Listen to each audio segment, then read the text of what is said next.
Alors, j'ai une formation de compositeur. J'ai fait l'université en composition. Normalement, on est plus formé pour écrire à l'orchestre, pour l'orchestre de musique contemporaine. Mais en même temps, je dédaigne pas écrire du rock and roll ou des trucs plus jazz. Donc, ce côté-là très éclectique convient aussi au cinéma. Et quand j'ai commencé à écrire, j'ai commencé surtout pour le cinéma d'animation, qui est assez fort au Québec. Et à partir de là, j'ai eu plusieurs occasions de travailler dans les séries télé, les séries d'animation, le long métrage, le documentaire. Au Québec, le documentaire est très fort et il y a beaucoup de musique aussi dans nos documentaires, comparativement à d'autres cinématographies. Donc, c'est des bonnes écoles pour faire ces armes. Mon instrument principal, c'est la clarinette. J'ai beaucoup joué de clarinette. J'en joue plus maintenant parce que j'ai eu des accidents, de l'usure, et j'en joue plus maintenant. Pendant longtemps, j'ai eu beaucoup de... Ben, je pouvais pas mettre de la clarinette dans toutes mes musiques de films, alors c'est comme ça que j'ai été forcé d'écrire pour autre chose. Le compositeur de musique de film, c'est pas vraiment un choix, c'est plus une conjoncture. On finit par être compositeur de musique de film parce qu'on en fait un, puis un autre et un autre. Il y a des invitations qui suivent parce que tout à coup, on se rend compte qu'on a une façon d'écrire qui fonctionne avec le cinéma. Comme c'est un art du temps, il y a quelque chose aussi dans la souplesse de l'écriture. Ça dépend des gens qui écrivent très, très carré. Peut-être c'est un peu plus compliqué, je trouve. Mais moi, comme je viens de l'improvisation, j'ai cette espèce d'oreille, d'écoute qui est beaucoup plus fluide. Il marche bien avec le cinéma, je trouve, en tout cas. C'est l'image, c'est la facture du film qui m'intéresse. C'est le rythme, la facture, la texture du film. C'est vraiment... parce que des fois, au scénario, on peut se faire des idées, mais c'est la façon comment ça va être tourné, la lumière, comment on va mener l'histoire, puis comment la musique va pouvoir se développer en parallèle de ça. Ça me prend absolument le film. Ça m'arrive de travailler à partir du scénario, mais on peut avoir des drôles de surprises. C'est un film avec une facture très réaliste. Et alors là, ça pose un problème, parce que quand c'est très, très réaliste et qu'on essaie de mettre de la musique, souvent ça fait un peu télé, ça marche pas vraiment bien. Alors j'ai dit à Philippe, moi je pense que ton film n'a pas besoin de musique. Il dit, je suis d'accord, parfait, on va bien s'entendre. Et il me dit, j'ai juste besoin d'une musique pour ouvrir, puis une musique pour fermer, qui donne le goût, qui donne le ton. Dans le film, on n'en a pas besoin. Voilà, parfait. Mais c'est quand même pas facile de faire une musique juste pour ouvrir et fermer. Il faut quand même saisir tout l'esprit du film et on n'a comme pas de... On peut pas se servir des petits thèmes qu'on met un peu partout comme un tremplin qui nous amènerait vers quelque chose. Il faut vraiment avoir une idée qui résume bien le film, qui donne l'impression de ce que ça va être à la fin, sur quelle note on veut que le public sorte de la salle. Hein. On veut leur dire, ben voilà, vous avez vécu ça, maintenant voici un peu l'émotion dans laquelle ça se passe. Ça ouvre le film, ça intrigue, ça donne un petit mystère, et ça ferme le film sur une note positive, parce qu'il y a un film finalement qui a une conclusion plutôt d'espoir et de positive, donc ça prend une musique qui ne va pas enfoncer le clou dans le cercueil, mais qui va donner cet élément-là de sentiment de quelque chose de positif et de serein. En général, on m'engage, moi, justement, quand ça peut être problématique, c'est-à-dire avec un réalisateur qui ne veut pas de musique. Parce que je comprends ça, moi aussi. J'aime pas trop ça quand il y a trop de musique. Ça m'agace, trop de musique, toujours souligné, tout ça.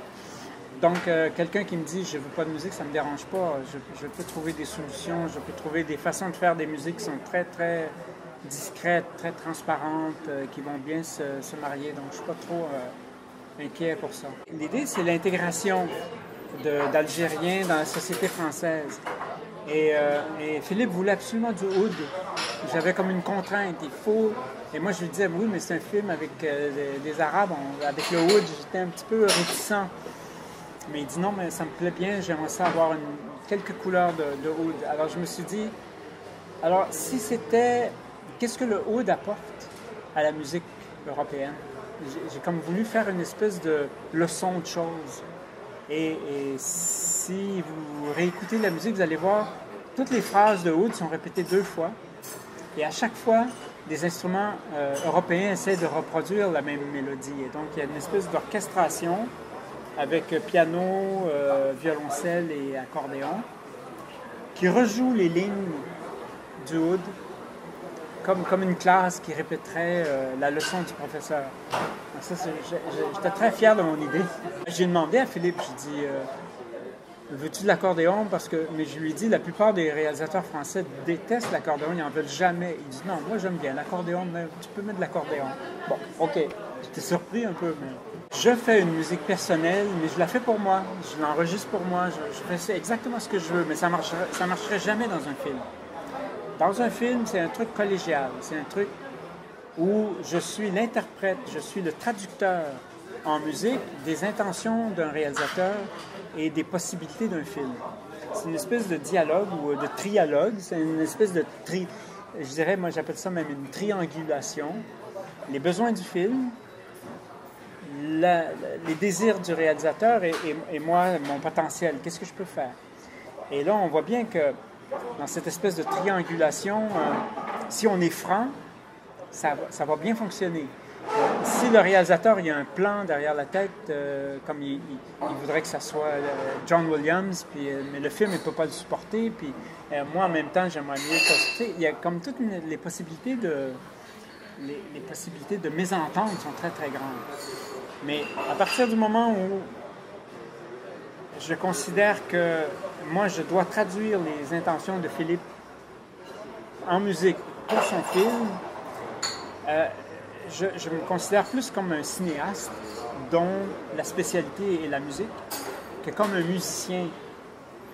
C'est pas le même rapport. Qu'est-ce qui va bien fonctionner dans un film? Et donc, c'est pas nécessairement la plus belle musique ou la musique la plus intéressante ou la plus complexe ou la plus ci ou la plus ça. C'est une musique de film. C'est un film. C'est le film traduit en musique. Et c'est d'autres nécessités. Des fois même, c'est mieux que la musique soit croche, que ça soit gauche, que ça soit bruyant, pas bruyant, etc. Comme des trucs que tu mettrais peut-être pas sur un disque ou c'est pas une symphonie. Tu comprends? Il y a cette espèce de contrainte-là qui m'intéresse. Je suis un maniaque de l'originalité. Alors, si on me propose des choses où il faut que je sois vraiment original, ça, j'aimerais bien. Mais si on me propose des choses hyper conventionnelles aussi, j'ai pas de scrupules. Comme je te dis, mon intérêt, c'est le film. Et si ça prend une musique pétaradante avec plein d'effets, je vais la faire. Si c'est ça que ça prend, on va la faire. Même si c'est pas mon style personnel. Quand j'étais jeune, j'ai beaucoup aimé Ennio Morricone, j'ai beaucoup aimé Nino Rota, les grands classiques. Quand j'étais très jeune, j'écoutais ça, je trouvais ça magnifique. Après, aujourd'hui, j'aime certaines musiques et d'autres, je trouve, on rate notre coup. Je suis très critique, mais en même temps, je suis pas fermé. Il y a des trucs de Danny Elfman qui sont magnifiques, mais dans les Avengers, je trouve ça nul à mourir. Il y a des Hans Zimmer, il y a des coups de génie, puis d'autres fois, c'est pas très bon. Tu sais, c'est comme... Je peux pas donner la bénédiction à tout le monde tout le temps, mais en général, il y a beaucoup de choses que j'aime, quand même.